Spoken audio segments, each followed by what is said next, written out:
All right, let's get right into it. Something really big is on the horizon for Japan's online world. And honestly, it's forcing a conversation that we all need to have about the internet we scroll through every single day. You know, when you really get down to it, it all boils down to this one single question. As you're scrolling through your feed, watching a video, what do you value more? A space that's, protected from harm, or a space where speech has way fewer limits? And this isn't just some philosophical debate anymore. Nope.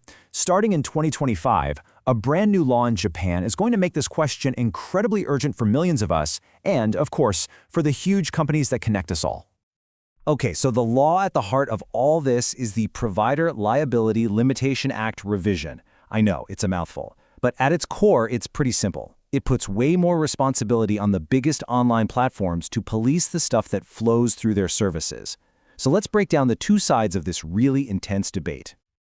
First up, let's look at the argument for more control. The people who support this say the internet has basically become the Wild West, and it's about time a sheriff came to town and laid down some laws. And this quote, it just perfectly captures that whole perspective. They argue that, look, just like our parks and streets have rules for safety, our digital spaces should too. Freedom, they say, shouldn't mean the freedom to cause serious harm without any consequences. And they're pointing to some very, very real problems. I mean, we've all seen those heartbreaking stories of cyberbullying with absolutely tragic outcomes. And during an emergency, dangerous fake news can just spread like wildfire. Proponents argue that for way too long, the platforms have just said, hey, not our problem, and the victims are left to figure out a crazy expensive and confusing legal system all on their own. The old way just isn't cutting it. Now, this law isn't aimed at every little blog or forum out there. It's aimed squarely at the giants. We're talking about platforms with over 10 million daily users. So think X, YouTube, Instagram, TikTok. The sheer scale of these places is exactly why advocates say this new level of responsibility is absolutely necessary. So, what is this law actually asking them to do? Well, it's pretty much four key things. First, be transparent. Tell everyone what you're taking down and why. Second, actively try to stop harmful stuff from going viral in the first place. Third, give users a fair shot to appeal if their content gets removed. And fourth, and this is a big one, create a much faster way for victims of serious harassment to find out who's behind an anonymous account so they can actually get justice. But, of course, that's only one side of the story. So let's flip the coin and look at the powerful counter-argument, the case for freedom, and the very real fears that come with giving anyone the power to regulate what we can say.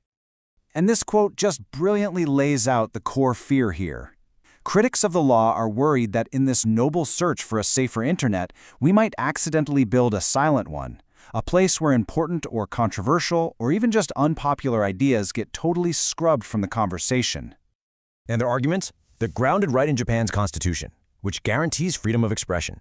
They warn about this chilling effect, right, where platforms get so scared of getting in trouble that they just start removing any content that's even a little bit controversial. And they ask, who gets to decide what's inappropriate or fake news? Could a government use these rules to silence its critics? They say the real problem isn't a lack of laws. It's just making the ones we already have work better for victims. This really puts the whole conflict in stark terms. You see it right here.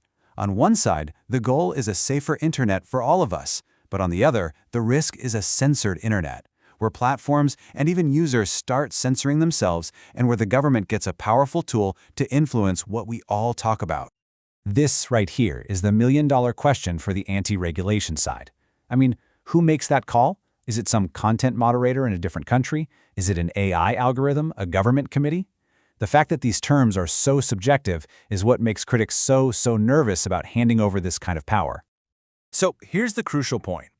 The biggest fear isn't just that they'll remove clearly illegal stuff. It's that they'll remove everything in that messy gray area. You know, the difficult, uncomfortable, but essential conversations that actually push society forward. That is the space that critics are fighting to protect. Okay, so now that we've really looked at both sides of the argument, the debate kind of lands right back with us, the people who actually use this digital world. It's our turn to weigh the evidence.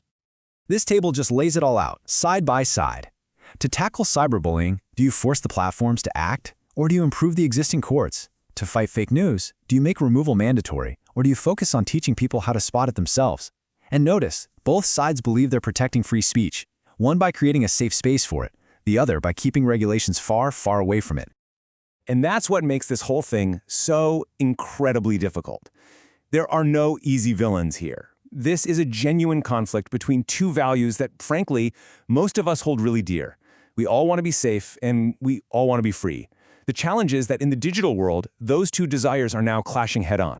And look, this is not some abstract, far-off debate. These rules are going to change the algorithms and the policies of the apps on your phone.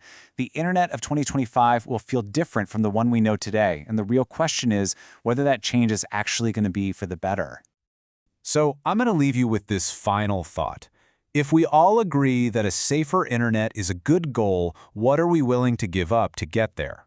How much of a risk to our freedom of expression is an acceptable price to pay for protection from harm? There is no easy answer, but it's a question we all really need to start thinking about.